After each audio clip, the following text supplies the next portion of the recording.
কর্ম এবং ফল। মানুষের স্বভাব হলো এটাই যে তিনি নিজের প্রত্যেক পরিশ্রমের প্রতিফল প্রার্থনা করেন।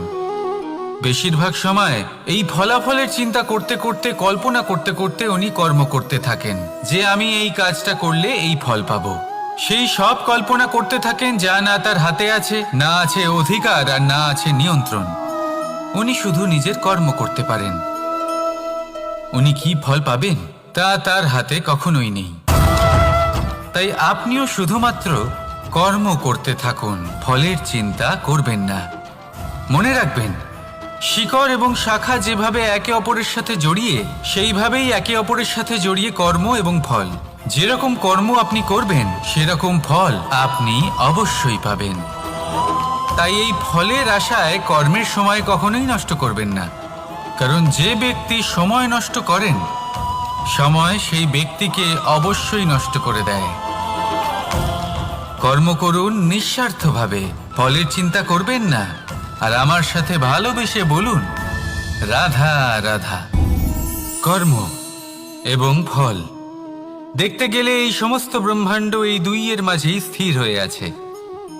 মানুষজন কর্ম করেন ভালো ফল লাভের আশায়, আর ভালো ফল লাভের আশায় উনি এটাই ভুলে যান যে উনি যে কর্ম করছেন তা কি করছেন। আমি বলেছিলাম কর্ম করুন ফলের চিন্তা না করে, কিন্তু কি কর্ম করছেন সেই বিষয়ে ভাবাটাও অত্যন্ত আবশ্যক। নয়তো অনেক সময় আমরা এমন কর্ম করে ফেলি যা না চাইতেও বিষে পরিণত হয়, যা হয়েছে দুঃশাসনের সাথে, দুর্যোধনের সাথে, গুরু দ্রোণের সাথে। একজনের মানসিকতা উচিত ছিল না, একজনের বিবেক উচিত ছিল না, আরেকজন যে পক্ষ নির্বাচন করেছিলেন সেই পক্ষ উচিত ছিল না। আর যা কিছু ওনাদের সাথে হলো, আপনার আমার আমাদের সকলের সাথে তা হতে পারে। আমি বলেছিলাম কর্ম করুন, ফলের চিন্তা করবেন না, কিন্তু এই কর্মের বিষয়ে বিচার করে দেখাটাও ততটাই আবশ্যক। দেখুন, কর্ম করার উচিত প্রক্রিয়া ফলের চিন্তা না করা, কিন্তু যদি আপনার কর্ম শুভ হয় তাহলে তার ফলও নিয়তি আপনাকেই দেবে। সর্বদা কর্ম করার সময় এটা ভাবুন যে আপনার এই কর্ম এই সংসারকে, এই সমাজকে, আপনার পরিবারকে, আপনার আশেপাশের মানুষজনকে কোন দিশায় নিয়ে যাবে। যদি এটা সবার জন্য মঙ্গলময় হয় তাহলে কর্ম করতে থাকুন। আর হ্যাঁ, নিশ্চিত রূপে ফলের চিন্তা করবেন না। আসুন আমার সাথে ভালোবেসে বলুন রাধা রাধা। বটবৃক্ষের বীজ সর্ষের দানার থেকেও ছোট হয়, কিন্তু যখন তা নিজের রূপ ধারণ করে তখন তা বিশাল বৃক্ষের আকার ধারণ করে, যা সহস্র বছর ধরে বেঁচে থাকে, ছায়া প্রদান করে, পাখিদের আশ্রয় প্রদান করে, আর দেয় পথচারীদের বিশ্রাম করার স্থান। কেন? কারণ সেই ছোট বীজ তা মাটির ভেতরে গিয়ে নিজের খোলস ত্যাগ করে। অন্ধকারে থাকে সে, যতই আলো আসুক না কেন, যতই বর্ষা আসুক না কেন, সব সহ্য করে। আর তারপরে একটা চারা গাছ অঙ্কুরিত হয়, তারপর ধীর গতিতে একটা বিশাল বৃক্ষতে পরিণত হয়। দেখুন, জীবনে কঠিন সময় আসে, এই জন্য নয় যে আপনি হার মেনে নেবেন, এই জন্য আসে যাতে আপনি ভবিষ্যৎ নির্মাণের জন্য নিজেকে তৈরি করতে পারেন। যদি কঠিন সময়ে আপনি ওই বীজের মতো দৃঢ় হয়ে থাকতে পারেন, তাহলে আপনিও একদিন সেই বিশাল বৃক্ষের মতো নিজের অস্তিত্ব গড়ে তুলতে পারবেন, যা সহস্র বছর পর্যন্ত মনে রাখা হবে।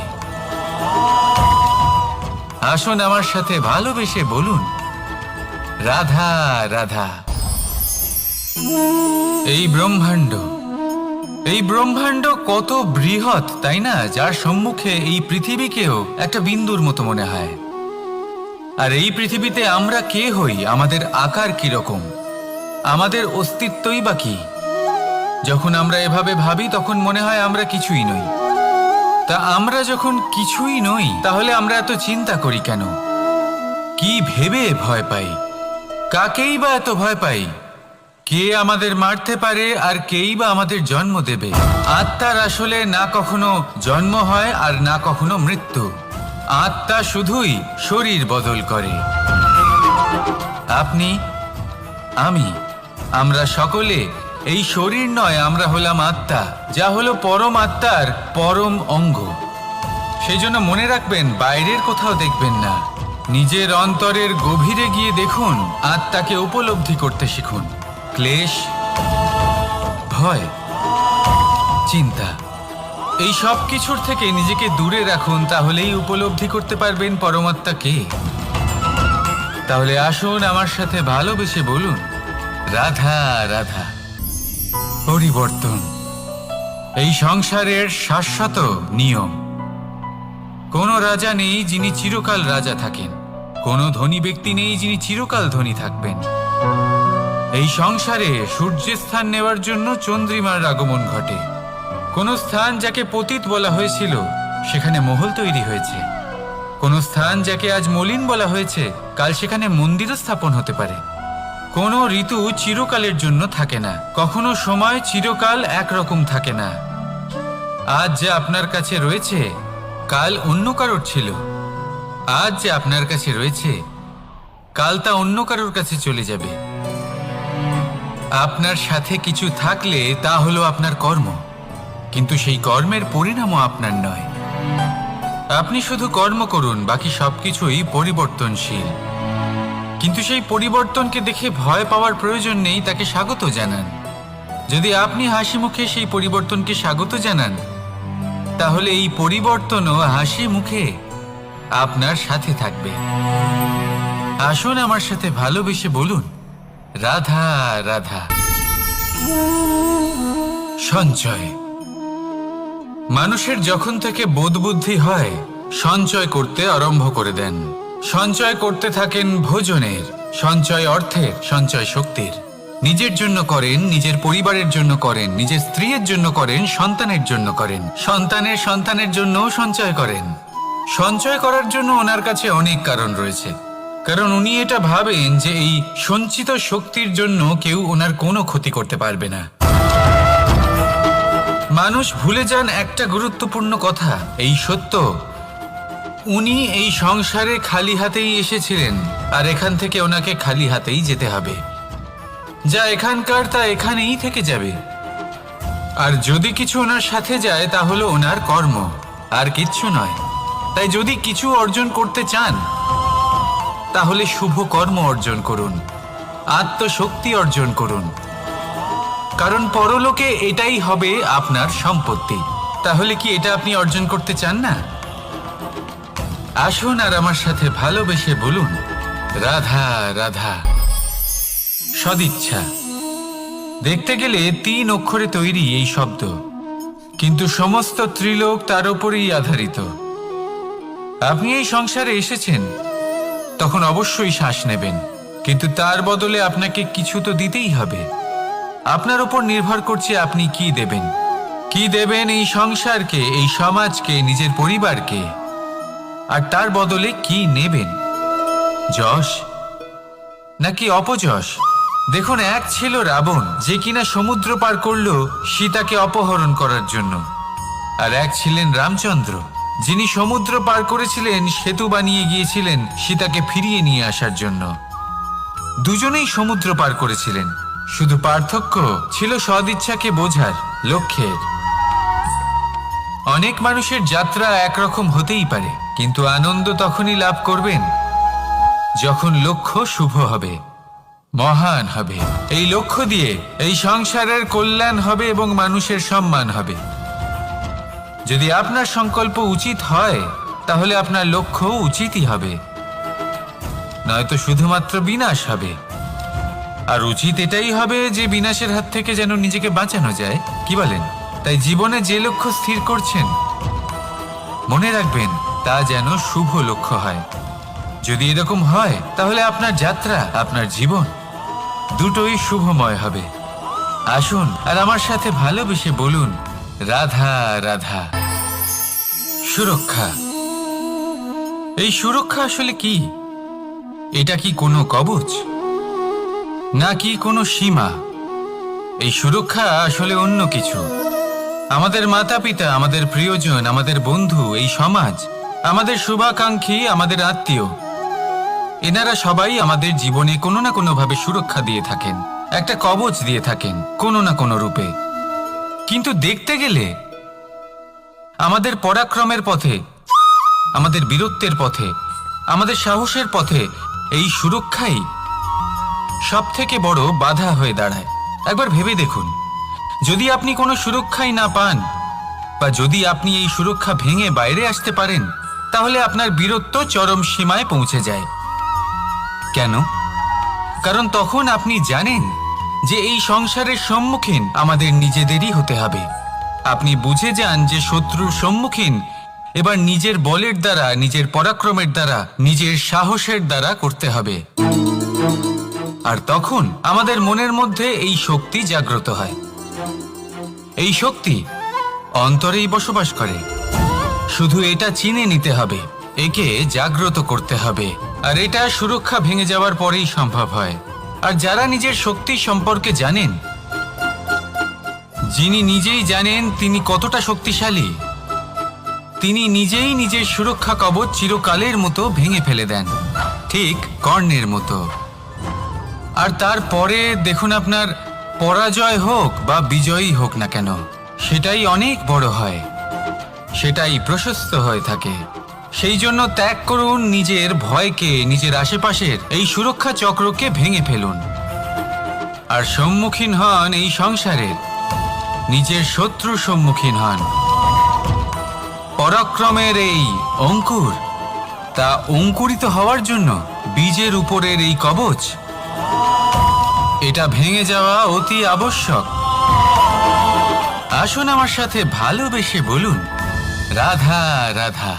যখন আমরা হাঁটতে থাকি আর আমাদের পায়ে কাঁটা বিঁধে যায়, তখন মুখ দিয়ে আহ বেরিয়ে আসে, কান্না চলে আসে, আর অনেক সময় অভিশাপও বেরিয়ে আসে।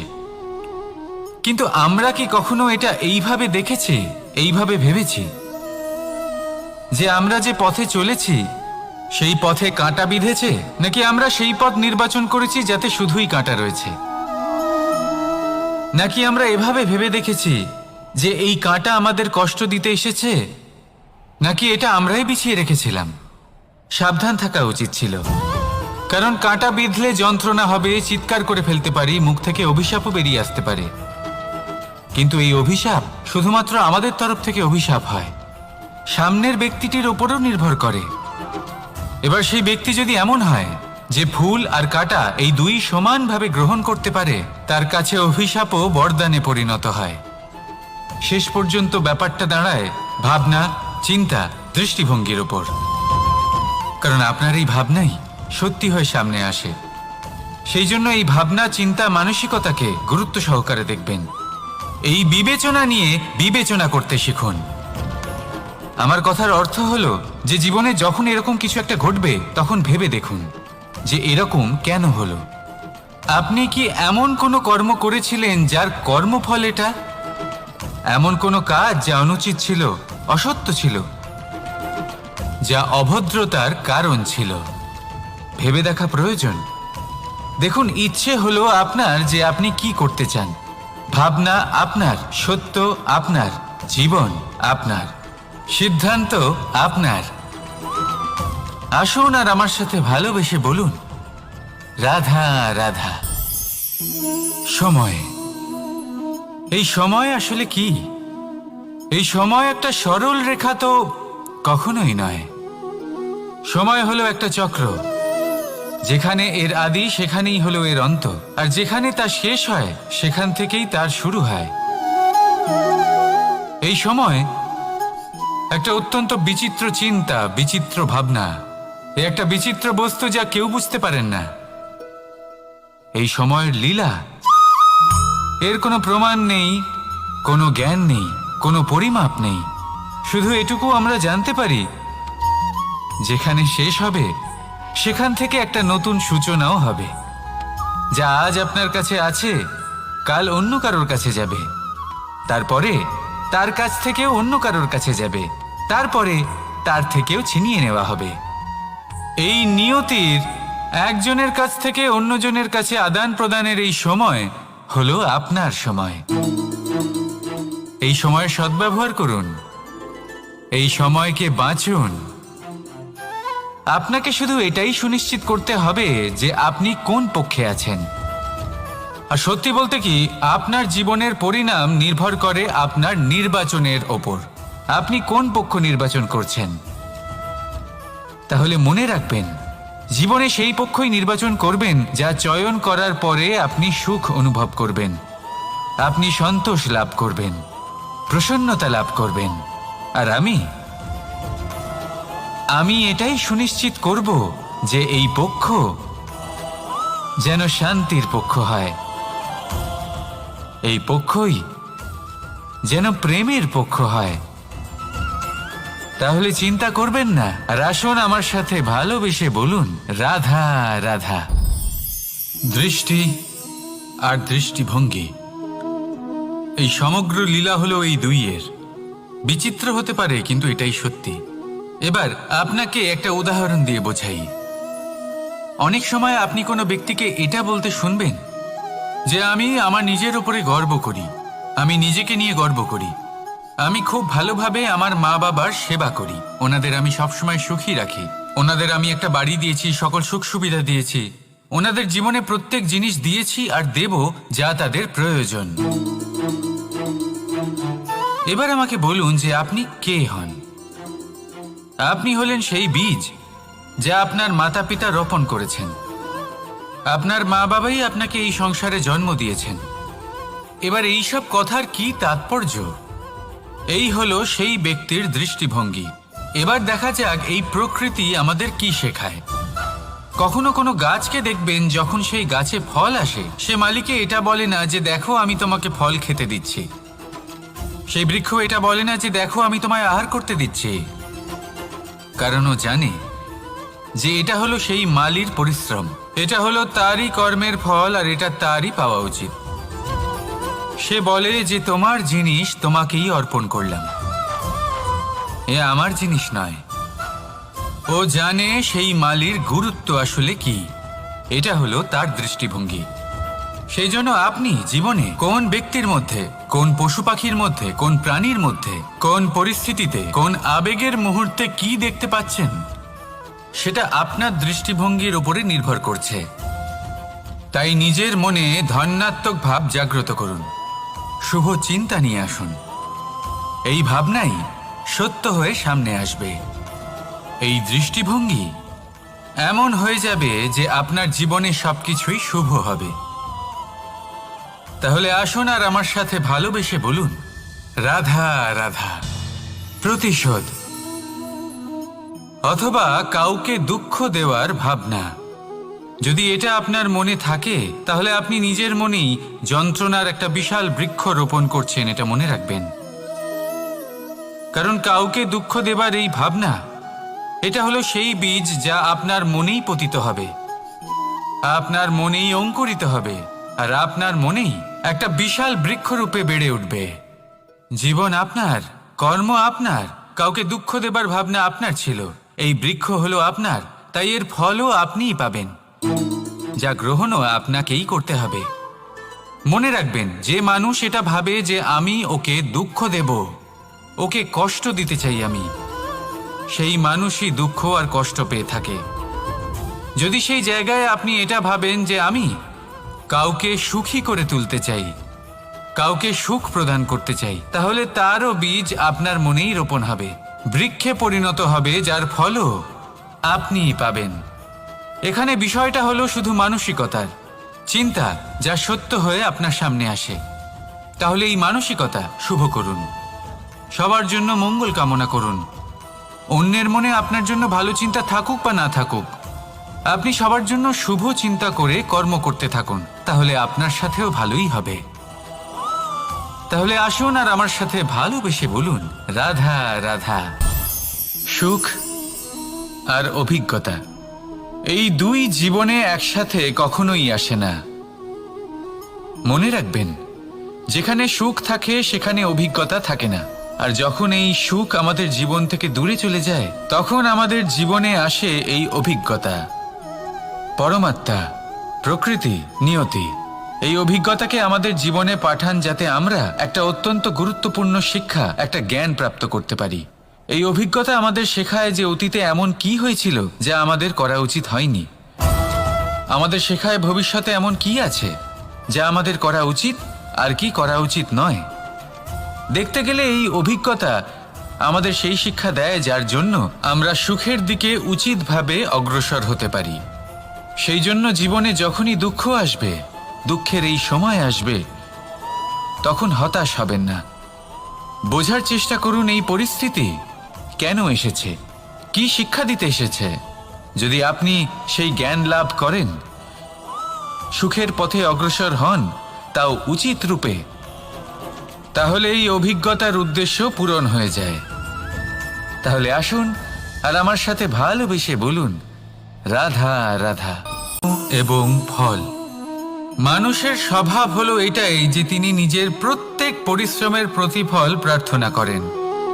বেশিরভাগ সময় এই ফলাফলের চিন্তা করতে করতে, কল্পনা করতে করতে উনি কর্ম করতে থাকেন যে আমি এই কাজটা করলে এই ফল পাবো।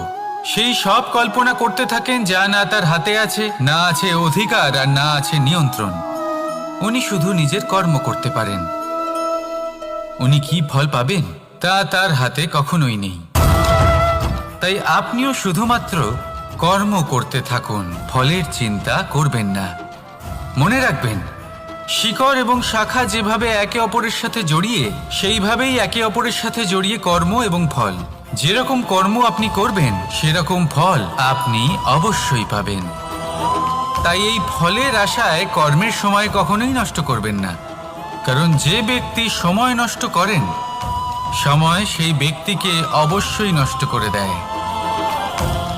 কর্ম করুন নিঃস্বার্থভাবে, ফলের চিন্তা করবেন না, আর আমার সাথে ভালোবেসে বলুন, রাধা রাধা। কর্ম এবং ফল, দেখতে গেলে এই সমস্ত ব্রহ্মাণ্ড এই দুইয়ের মাঝেই স্থির হয়ে আছে। মানুষজন কর্ম করেন ভালো ফল লাভের আশায়, আর ভালো ফল লাভের আশায় উনি এটাই ভুলে যান যে উনি যে কর্ম করছেন তা কি করছেন। আমি বলেছিলাম কর্ম করুন ফলের চিন্তা না করে, কিন্তু কি কর্ম করছেন সেই বিষয়ে ভাবাটাও অত্যন্ত আবশ্যক। নয়তো অনেক সময় আমরা এমন কর্ম করে ফেলি যা না চাইতেও বিষে পরিণত হয়, যা হয়েছে দুঃশাসনের সাথে, দুর্যোধনের সাথে, গুরু দ্রোণের সাথে। একজনের মানসিকতা উচিত ছিল না, একজনের বিবেক উচিত ছিল না, আরেকজন যে পক্ষ নির্বাচন করেছিলেন সেই পক্ষ উচিত ছিল না। আর যা কিছু ওনাদের সাথে হলো, আপনার, আমার, আমাদের সকলের সাথে তা হতে পারে। আমি বলেছিলাম কর্ম করুন, ফলের চিন্তা করবেন না, কিন্তু এই কর্মের বিষয়ে বিচার করে দেখাটাও ততটাই আবশ্যক। দেখুন, কর্ম করার উচিত প্রক্রিয়া ফলের চিন্তা না করা, কিন্তু যদি আপনার কর্ম শুভ হয়, তাহলে তার ফল ও নিয়তি আপনাকেই দেবে। সর্বদা কর্ম করার সময় এটা ভাবুন যে আপনার এই কর্ম এই সংসারকে, এই সমাজকে, আপনার পরিবারকে, আপনার আশেপাশের মানুষজনকে কোন দিশায় নিয়ে যাবে। যদি এটা সবার জন্য মঙ্গলময় হয়, তাহলে কর্ম করতে থাকুন। আর হ্যাঁ, নিশ্চিত রূপে ফলের চিন্তা করবেন না। আসুন আমার সাথে ভালোবেসে বলুন, রাধা রাধা। বটবৃক্ষের বীজ সর্ষের দানার থেকেও ছোট হয়, কিন্তু যখন তা নিজের রূপ ধারণ করে, তখন তা বিশাল বৃক্ষের আকার ধারণ করে, যা সহস্র বছর ধরে বেঁচে থাকে, ছায়া প্রদান করে, পাখিদের আশ্রয় প্রদান করে, আর দেয় পথচারীদের বিশ্রাম করার স্থান। কেন? কারণ সেই ছোট বীজ তা মাটির ভেতরে গিয়ে নিজের খোলস ত্যাগ করে। অন্ধকারে থাকে সে, যতই আলো আসুক না কেন, যতই বর্ষা আসুক না কেন, সব সহ্য করে। আর তারপরে একটা চারা গাছ অঙ্কুরিত হয়, তারপর ধীর গতিতে একটা বিশাল বৃক্ষতে পরিণত হয়। দেখুন, জীবনে কঠিন সময় আসে, এই জন্য নয় যে আপনি হার মেনে নেবেন, এই জন্য আসে যাতে আপনি ভবিষ্যৎ নির্মাণের জন্য নিজেকে তৈরি করতে পারেন। যদি কঠিন সময়ে আপনি ওই বীজের মতো দৃঢ় হয়ে থাকতে পারেন, তাহলে আপনিও একদিন সেই বিশাল বৃক্ষের মতো নিজের অস্তিত্ব গড়ে তুলতে পারবেন, যা সহস্র বছর পর্যন্ত মনে রাখা হবে। আসুন আমার সাথে ভালোবেসে বলুন, রাধা রাধা। এই ব্রহ্মাণ্ড কত বৃহৎ, তাই না? যার সম্মুখে এই পৃথিবীকেও একটা বিন্দুর মতো মনে হয়। আর এই পৃথিবীতে আমরা কে হই, আমাদের আকার কিরকম, আমাদের অস্তিত্বই বা কি? যখন আমরা এভাবে ভাবি তখন মনে হয় আমরা কিছুই নই। তা আমরা যখন কিছুই নই তাহলে আমরা এত চিন্তা করি কেন? কি ভেবে ভয় পাই? কাকেই বা এত ভয় পাই? কে আমাদের মারতে পারে আর কেই বা আমাদের জন্ম দেবে? আত্মার আসলে না কখনো জন্ম হয় আর না কখনো মৃত্যু। আত্মা শুধুই শরীর বদল করে। আপনি, আমি, আমরা সকলে এই শরীর নয়, আমরা হলাম আত্মা, যা হলো পরম আত্মার পরম অঙ্গ। সেই জন্য মনে রাখবেন, বাইরের কোথাও দেখবেন না, নিজের অন্তরের গভীরে গিয়ে দেখুন, আত্মাকে উপলব্ধি করতে শিখুন। ক্লেশ, ভয়, চিন্তা, এই সব কিছুর থেকে নিজেকে দূরে রাখুন, তাহলেই উপলব্ধি করতে পারবেন পরমাত্মা কে। তাহলে আসুন আমার সাথে ভালোবেসে বলুন, রাধা রাধা। পরিবর্তন এই সংসারের শাশ্বত নিয়ম। কোনো রাজা নেই যিনি চিরকাল রাজা থাকেন, কোনো ধনী ব্যক্তি নেই যিনি চিরকাল ধনী থাকবেন। এই সংসারে সূর্যের স্থান নেওয়ার জন্য চন্দ্রিমার আগমন ঘটে। কোন স্থান যাকে পতিত বলা হয়েছিল সেখানে মহল তৈরি হয়েছে। কোন স্থান যাকে আজ মলিন বলা হয়েছে কাল সেখানে মন্দিরও স্থাপন হতে পারে। কোনো ঋতু চিরকালের জন্য থাকে না, কখনো সময় চিরকাল একরকম থাকে না। আজ যে আপনার কাছে রয়েছে কাল অন্য কারোর ছিল। আজ যে আপনার কাছে রয়েছে কাল তা অন্য কারোর কাছে চলে যাবে। আপনার সাথে কিছু থাকলে তা হলো আপনার কর্ম, কিন্তু সেই কর্মের পরিণামও আপনার নয়। আপনি শুধু কর্ম করুন, বাকি সবকিছুই পরিবর্তনশীল। কিন্তু সেই পরিবর্তনকে দেখে ভয় পাওয়ার প্রয়োজন নেই, তাকে স্বাগত জানান। যদি আপনি হাসি মুখে সেই পরিবর্তনকে স্বাগত জানান, তাহলে এই পরিবর্তনও হাসি মুখে আপনার সাথে থাকবে। আসুন আমার সাথে ভালোবেসে বলুন, রাধা রাধা। সঞ্চয়। মানুষের যখন থেকে বোধ বুদ্ধি হয় সঞ্চয় করতে আরম্ভ করে দেন। সঞ্চয় করতে থাকেন ভোজনের, সঞ্চয় অর্থের, সঞ্চয় শক্তির। নিজের জন্য করেন, নিজের পরিবারের জন্য করেন, নিজের স্ত্রীর জন্য করেন, সন্তানের জন্য করেন, সন্তানের সন্তানের জন্যও সঞ্চয় করেন। সঞ্চয় করার জন্য ওনার কাছে অনেক কারণ রয়েছে, কারণ উনি এটা ভাবেন যে এই সঞ্চিত শক্তির জন্য কেউ ওনার কোনো ক্ষতি করতে পারবে না। মানুষ ভুলে যান একটা গুরুত্বপূর্ণ কথা, এই সত্য, উনি এই সংসারে খালি হাতেই এসেছিলেন আর এখান থেকে ওনাকে খালি হাতেই যেতে হবে। যা এখানকার তা এখানেই থেকে যাবে। আর যদি কিছু ওনার সাথে যায় তা হলো ওনার কর্ম, আর কিচ্ছু নয়। তাই যদি কিছু অর্জন করতে চান তাহলে শুভ কর্ম অর্জন করুন, আত্মশক্তি অর্জন করুন, কারণ পরলোকে এটাই হবে আপনার সম্পত্তি। তাহলে কি এটা আপনি অর্জন করতে চান না? আসুন আর আমার সাথে ভালোবেসে বলুন, রাধা রাধা। সদিচ্ছা। দেখতে গেলে 3 অক্ষরে তৈরি এই শব্দ, কিন্তু সমস্ত ত্রিলোক তার উপরেই আধারিত। আপনি এই সংসারে এসেছেন, তখন অবশ্যই শ্বাস নেবেন, কিন্তু তার বদলে আপনাকে কিছু তো দিতেই হবে। আপনার উপর নির্ভর করছে আপনি কি দেবেন। কি দেবেন এই সংসারকে, এই সমাজকে, নিজের পরিবারকে, আর তার বদলে কি নেবেন? যশ নাকি অপযশ? দেখুন, এক ছিল রাবণ, যে কিনা সমুদ্র পার করল সীতাকে অপহরণ করার জন্য, আর এক ছিলেন রামচন্দ্র, যিনি সমুদ্র পার করেছিলেন, সেতু বানিয়ে গিয়েছিলেন সীতাকে ফিরিয়ে নিয়ে আসার জন্য। দুজনেই সমুদ্র পার করেছিলেন, শুধু পার্থক্য ছিল সদিচ্ছাকে বোঝার, লক্ষ্যের। অনেক মানুষের যাত্রা একরকম হতেই পারে, কিন্তু আনন্দ তখনই লাভ করবেন যখন লক্ষ্য শুভ হবে, মহান হবে। এই লক্ষ্য দিয়ে এই সংসারের কল্যাণ হবে এবং মানুষের সম্মান হবে। যদি আপনার সংকল্প উচিত হয় তাহলে আপনার লক্ষ্য উচিতই হবে, নয়তো শুধুমাত্র বিনাশ হবে। আর উচিত এটাই হবে যে বিনাশের হাত থেকে যেন নিজেকে বাঁচানো যায়, কি বলেন? তাই জীবনে যে লক্ষ্য স্থির করছেন মনে রাখবেন তা যেন শুভ লক্ষ্য হয়। যদি এরকম হয় তাহলে আপনার যাত্রা, আপনার জীবন দুটোই শুভময় হবে। আসুন আর আমার সাথে ভালোবেসে বলুন, রাধা রাধা। সুরক্ষা। এই সুরক্ষা আসলে কি? এটা কি কোনো কবচ, নাকি কোনো সীমা? এই সুরক্ষা আসলে অন্য কিছু।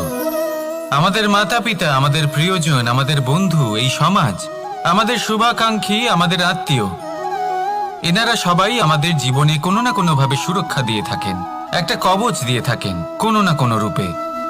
কিন্তু দেখতে গেলে আমাদের পরাক্রমের পথে, আমাদের বীরত্বের পথে, আমাদের সাহসের পথে এই সুরক্ষাই সব থেকে বড় বাধা হয়ে দাঁড়ায়। একবার ভেবে দেখুন, যদি আপনি কোনো সুরক্ষাই না পান, বা যদি আপনি এই সুরক্ষা ভেঙে বাইরে আসতে পারেন, তাহলে আপনার বীরত্ব চরম সীমায় পৌঁছে যায়। কেন? কারণ তখন আপনি জানেন যে এই সংসারের সম্মুখীন আমাদের নিজেদেরই হতে হবে। আপনি বুঝে যান যে শত্রুর সম্মুখীন এবার নিজের বলের দ্বারা, নিজের পরাক্রমের দ্বারা, নিজের সাহসের দ্বারা করতে হবে। আর তখন আমাদের মনের মধ্যে এই শক্তি জাগ্রত হয়। এই শক্তি অন্তরেই বসবাস করে।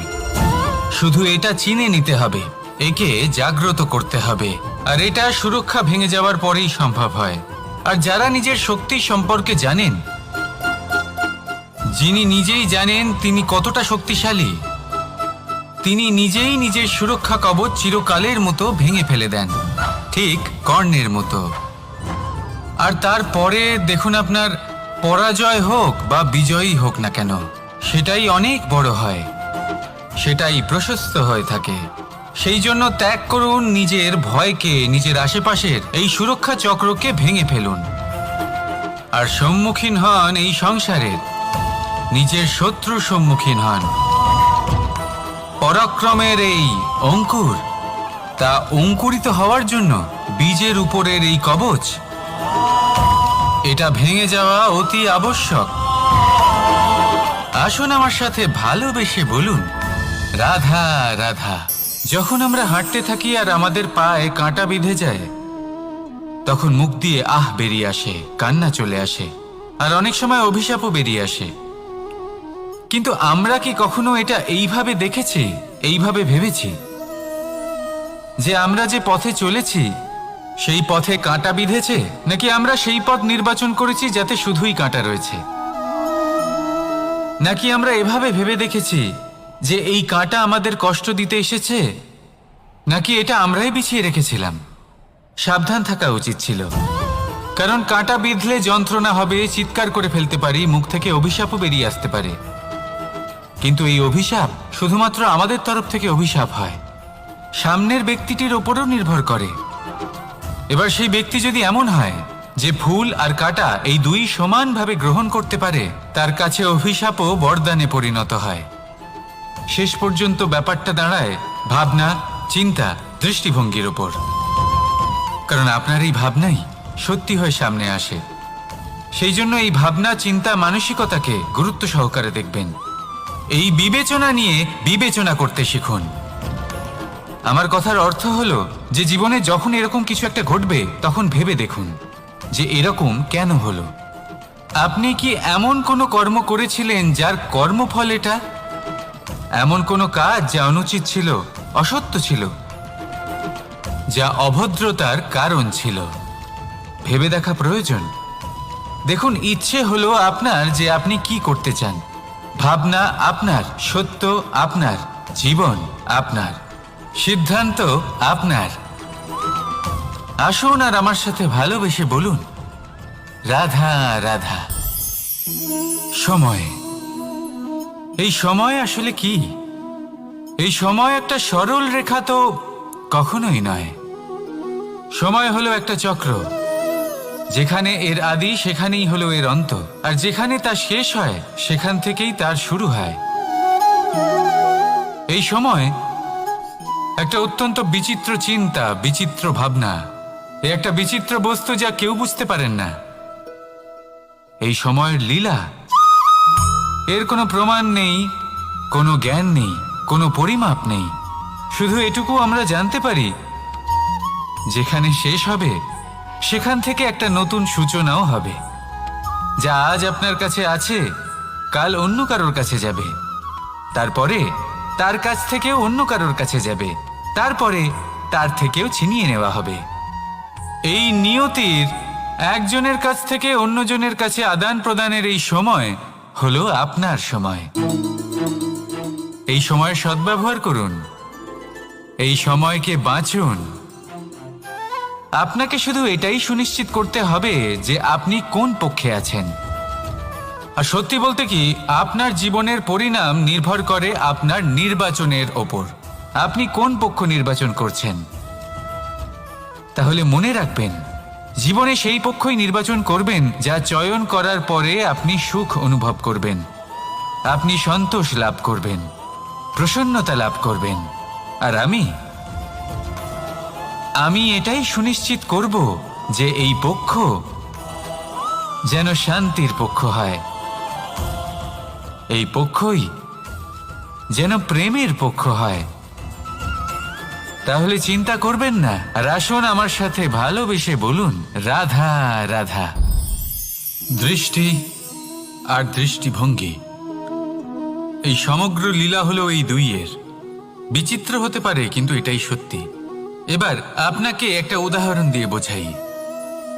অনেক সময় আপনি কোনো ব্যক্তিকে এটা বলতে শুনবেন যে আমি আমার নিজের উপরে গর্ব করি, আমি নিজেকে নিয়ে গর্ব করি, আমি খুব ভালোভাবে আমার মা বাবার সেবা করি, ওনাদের আমি সবসময় সুখী রাখি, ওনাদের আমি একটা বাড়ি দিয়েছি, সকল সুখ সুবিধা দিয়েছি, ওনাদের জীবনে প্রত্যেক জিনিস দিয়েছি আর দেব যা তাদের প্রয়োজন। এবার আমাকে বলুন যে আপনি কে হন। আপনি হলেন সেই বীজ যা আপনার মাতা পিতা রোপণ করেছেন। আপনার মা বাবাই আপনাকে এই সংসারে জন্ম দিয়েছেন। এবার এইসব কথার কি তাৎপর্য? এই হলো সেই ব্যক্তির দৃষ্টিভঙ্গি। এবার দেখা যাক এই প্রকৃতি আমাদের কি শেখায়। কখনো কোনো গাছকে দেখবেন, যখন সেই গাছে ফল আসে, সে মালিকে এটা বলে না যে দেখো আমি তোমাকে ফল খেতে দিচ্ছি। সেই বৃক্ষ এটা বলে না যে দেখো আমি তোমায় আহার করতে দিচ্ছি, কারণ ও জানে যে এটা হলো সেই মালির পরিশ্রম, এটা হলো তারই কর্মের ফল, আর এটা তারই পাওয়া উচিত। সে বলে যে তোমার জিনিস তোমাকেই অর্পণ করলাম, এ আমার জিনিস নয়। ও জানে সেই মালির গুরুত্ব আসলে কি। এটা হলো তার দৃষ্টিভঙ্গি। সেই জন্য আপনি জীবনে কোন ব্যক্তির মধ্যে, কোন পশু পাখির মধ্যে, কোন প্রাণীর মধ্যে, কোন পরিস্থিতিতে, কোন আবেগের মুহূর্তে কি দেখতে পাচ্ছেন, সেটা আপনার দৃষ্টিভঙ্গির উপরে নির্ভর করছে। তাই নিজের মনে ধন্যাত্মক ভাব জাগ্রত করুন, শুভ চিন্তা নিয়ে আসুন। এই ভাবনাই সত্য হয়ে সামনে আসবে।